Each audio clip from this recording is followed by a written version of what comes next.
The only people who don't want to disclose the truth are people with something to hide. They have set up essentially a perfect system with their social media, their data mining, their micro-targeting. They're so sophisticated to set up and drive international traffic and then drive international traffic to their site and have no credit card security. And then the response to us, the response to Newsweek, the response to anybody is kind of play dumb, like they don't really know what's going on and we got to back. Their response to Newsweek is we have a back office with 30 guys that go through this by hand. So you suspect that this is a well-thought-out, coordinated effort where they're being too cute by half to raise as much money from individuals and countries that would want to influence our elections in a pretty sophisticated scheme that they think that they've been able to circumvent the laws of the land. I think when you look at the way this system is crafted and how sophisticated these guys are, they have clearly put themselves in for a lot of questions of a very sophisticated system to indiscriminately take any and all money from any and all sources. That's what we call it. You talk about voter fraud, we refer to this as donor fraud, is that this is set up a system. And by the way, this is not his administration. This is not something like Fast and Furious.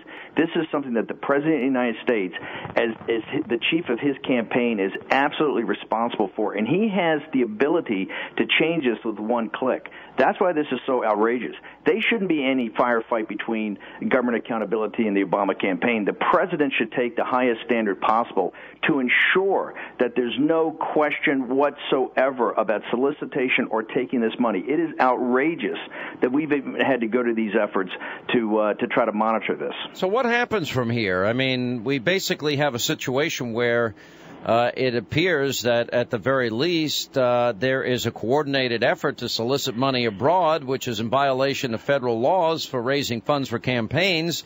How do we investigate Sean, this? I got to tell you, what's very interesting? Even the liberal media, the Newsweek magazine was a very fact-based, very plain-spoken article, right? The ABC News came in with a piece this morning. Slate magazine, David Weigel at Slate magazine came in and said, you know what? These are legitimate questions. These questions, by the way, got asked by Michael Isikoff of Newsweek and Matthew Mosk of the Washington Post back in 2008 and were never responded to. This is an issue. This is something that is festered. No one's taken it up. And Peter and the team at GAI, just like they did on the insider trading, they took almost a year, about 8 months, to go through this methodically, not pointing fingers. They went through every federal election. They went through all these different websites. And the reason the president's ones come up is that this thing is so outrageous the way it's been crafted. But I got to tell you, the dog that's not barking is the liberal media is not piling in right now, because Politico did a story yesterday, Peter, that it was very evident that they're laying out the facts, because everybody's saying, hey, you know what? This thing looks really odd. There is a ton of international traffic. Then when you lay on top of it that Obama.com is not even owned by the campaign, and by the way that they hid that would be the equivalent of Apple not owning Apple.com or Nike not owning Nike.com. And to know that site, Obama.com, is owned by an expatriate American that has a very questionable past and very questionable business ties with the Chinese government, to know that Obama.com is a redirect site that does nothing more than drive international traffic to the donate page of the Obama campaign is absolutely outrageous. There is something going on in Chicago, and I got to tell you, if they think that Peter Schweitzer, Steve Bannon, government accountability, and other people are going to back off this, they are wrong. We are going to pursue this. We're going to reach out for congressional investigations. There's other legal methods we can take. There's further investigation we can do. But by the way, this is across the board. All the congressmen that don't use it is the same thing. This is just like the insider trading scandal. It's not going to go away, and we're going to be relentless, just like in the insider trading scandal, to make sure this thing gets cleaned up. Where does it go from here? And with 28 days till Election Day, why do I think we're not going to get to the bottom of it? Just like Benghazi, they're just trying to run the clock out and get to Election Day and not have the thing we should have before the election. Well, Sean, there's two things that we've asked the Obama campaign to do, and neither one of them is difficult. They're one-click solutions that should be very basic. And by the way, these are principles that President Obama has said that he believes in and endorses. Number one, we're saying release the name, please, of all your campaign contributors, not those just over $200 as you're required to. This is something that John McCain did back in 2008. It's not difficult to do. And what it does is it ensures and shows shows the American people who the contributors are, and we can see, are there a bunch of made-up names or fictional names or, international names or foreign names that are appering on these donation lists. But they're not going to do this. I mean, well, I got to tell you, Sean, this is going to go. Then I got to tell you know what? They got a something coming, because the bottom line is the legitimacy of his presidency is going to be called into question until he releases everything on those servers, every transaction. People are going to ask a basic question, just like in Watergate. Follow the money. Who financed this campaign? How did they go out to finance it? How did they go and get these international, the foreign nationals to come to their website? These are questions that are going to have to be answered. Well, I guess the next question then is, don't you think they're going to try and inoculate the president and say at the end, let's say this all is revealed to be true, an organized, orchestrated effort to bypass campaign finance laws and accept foreign contributions, solicit foreign contributions, etc. Don't you think that we had no idea. The president, he's not responsible for setting up the Internet. He doesn't even know how to use the Internet. Well, this goes far beyond just how the Internet was set up, Sean. I think you're right. That would be the strategy that any political figure would take.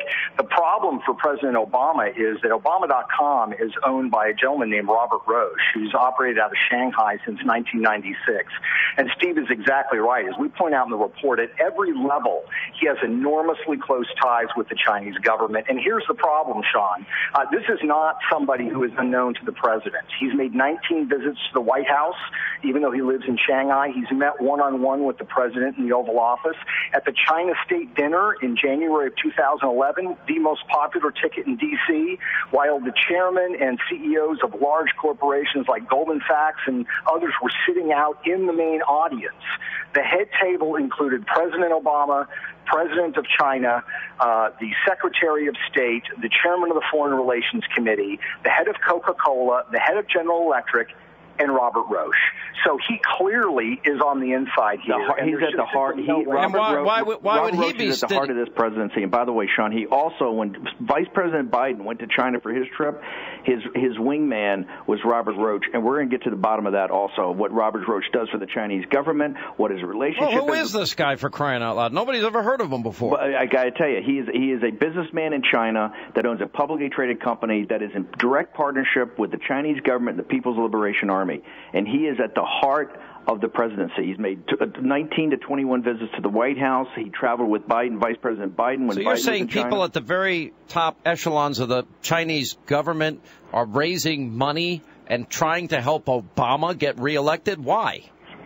Well, we don't know exactly what's working. What we do know is that the Chinese government has a history in this area. In '92, there was a Chinese spy named Katrina Leung who raised money to give to George H.W. Bush's reelection effort, and she was arrested by the FBI. And, of course, we know in '96 what went on with the Chinese government. The fact of the matter is the Chinese government wants friends in the White House. They want people that bring stability and support. We're not saying that we have any evidence that that is taking place now. All we're saying is that the Obama campaign seems to be uniquely vulnerable in this area, and all we're asking for is transparency, and they need to be asked this by the press. All right, Steve Bannon. The only people who don't want to disclose the truth are people with something to hide.